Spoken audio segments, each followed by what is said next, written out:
está reconstruindo a sua identidade. Ele fala, eu perdi quase 30 anos da minha vida nas mãos de apropriadores, né? Então, para ele todo o seu discurso é muito mais permeado de palavras comuns, não de palavras de ordem como a outra menina, né? Claro, está mais estruturada, está mais armada para essa situação. Ele não, ele está falando como normalmente as pessoas falam, a primeira vez que se depara com um discurso, né? Então é interessante também como as pessoas, ou como estes rapazes, hoje moços, adultos, né?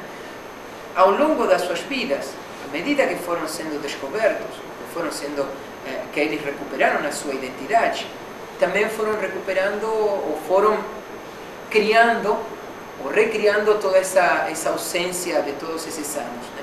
Então é interessante toda esta primeira causa, que era das crianças desaparecidas ou apropriadas, né? Que foi o que mais sensibilizou e ainda sensibiliza a sociedade, né? O que mais sensibilizou e ainda continua a sensibilizar. Digamos, em grande medida, o êxito dos movimentos de direitos humanos deve-se à abuela de Praça de Maio. Não tem nada mais sensível, inocente e vítima que uma criança, que um neném, né? Então, isso é bem interessante, bem próprio da opção narrativa do diretor, que é posicionar-se do lado da Alicia, do lado da sociedade, do lado do senso comum, daquele que aparentemente não sabia de nada, como ele, né? E ir descobrindo a realidade junto com ela, né? E ir descobrindo as opções possíveis que há junto com ela, né? Mas ao mesmo tempo, para quem já tinha uma posição tomada, certamente é totalmente frustrante, né? Que o foco seja essa sociedade complacente, né? E cúmplice. Bom, desculpa, Nina. Eu organizei as coisas que o filme acaba me trazendo junto com os dados iniciais do período de realização e estreia dele, que eu achei que eram interessantes serem trazidos antes de entrar nas questões que o filme remete mais especificamente. Bom, esse filme é um filme da primeira metade da década de 80, né, 84, 85, que é o tempo que ele fica em cartaz. E quando o Alfonsin assume, né, o primeiro presidente, depois desses 7 anos da ditadura, uma das primeiras coisas que ele faz é acabar com a lei da censura, como o Norberto já destacou, relançar diversas películas que estavam censuradas, né, que estavam proibidas até então, e a partir disso surgem diversos filmes com essa temática, né, com a temática muito bem chamada do cadáver, com o cadáver ainda quente, né. Tanto que antes do La História Oficial teve um outro chamado Camila, que foi esse sim a maior bilheteria desse período, que é considerado pelos historiadores que sistematizam a história do cinema argentino como o cinema da democracia, né, que vai de 84 até 88, período do governo do Alfonsin.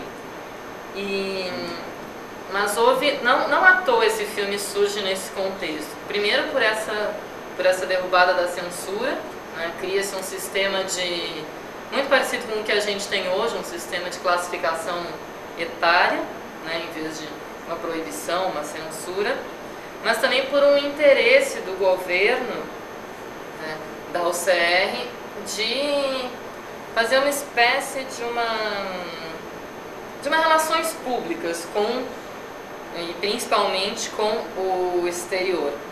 Não à toa esse filme chega a conquistar o Oscar, o único Oscar do cinema argentino. Se estima que nesse período de 84 a 88 foram feitas 130 películas na Argentina. E o cinema argentino recebeu entre 150 e 200 prêmios internacionais nesses 4 anos. Então houve todo um incentivo estatal para que essas questões pudessem ser trabalhadas e também todo um planejamento, uma organização, um embasamento estatal para que esses filmes circulassem e pudessem melhorar a imagem argentina no exterior e, de certa forma, também é uma imagem interna, a partir dessa teoria dos dois demônios, de que a sociedade, ao fim e ao cabo, não teve culpa porque não sabia. Isso é uma coisa que eu acho interessante ser destacada. Esse filme ficou quase em cartaz, fez 1.900.000 espectadores somente nos cinemas argentinos, né? E os diretores dele, saber um pouco da equipe dele ajuda também a explicar essa identificação com a Alicia. O Luis Cuenzo, ele é um diretor de publicidade muito bem sucedido, que no cinema foi espetacularmente bem sucedido com esse filme e depois acabou não tendo uma carreira tão exitosa. E a Ida Bortnick, que é a roteirista junto com ele, é uma roteirista oriunda da televisão, que depois desse filme escreveu o roteiro de de alguns dos maiores sucessos de bilheteria, crítica, público do cinema argentino contemporâneo, né? A dupla dela como roteirista, com o Marcelo Pinheiro, que é um dos grandes diretores argentinos da atualidade, que foi diretor de produção desse filme. Nunca tinha reparado nisso, eu vi dessa vez nos créditos. Mas eles fizeram juntos alguns dos maiores sucessos, assim, dos filmes favoritos de boa parte dos argentinos. O Tango Feroz, Cavalos Selvagens, enfim. Indo para uma questão mais específica desse filme, né, que a gente poderia classificar no grande rótulo do que seria um cinema político latino-americano, é interessante ver o quanto ele se diferencia de um cinema político latino-americano dos anos 60 e 70, né? Quando a gente tem uma série de realizadores preocupados em construir uma nova linguagem, né? Uma nova estética, para dar conta de não espetacularizar os fatos, e sim apresentá-los de maneira que se faça pensar, que se aprofunde, que se tome consciência de todas essas palavras bastante recorrentes no momento. No entanto, como se sabe, toda essa busca acabou gerando uma grande falta de comunicação com o público massivo que ele queria atingir. Já nos anos 70, boa parte desses realizadores dão uma guinada porque alguns estudiosos de cinema chamam de modelo Costa Gavras, que é aquele diretor que fez o Z, o Estado de Sítio, que seria fazer um cinema político que ao mesmo tempo tivesse um poder de penetração bastante grande no público. E é nesse contexto que esse filme se insere, né? Se nos anos 60 e parte dos anos 70 a gente teve uma negação dos gêneros, né, tradicionais, como a comédia, como o melodrama, esse filme é totalmente um melodrama.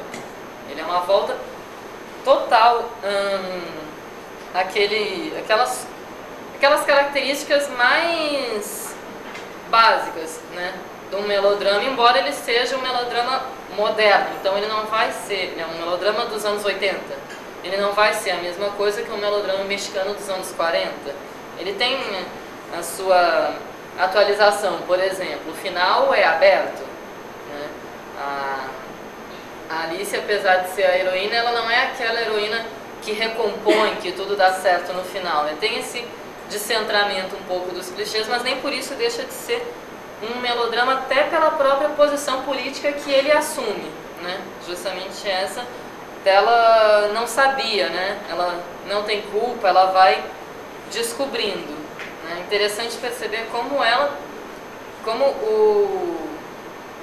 o marido dela, né, ele já não é uma pessoa muito simpática no início do filme e vai se vilanizando, né, cada vez mais, até que chega no auge de bater nela, que aí, quando ele parte para a agressão para a mulher, que ela efetivamente confirma que então ele é conivente com as outras formas de agressão também.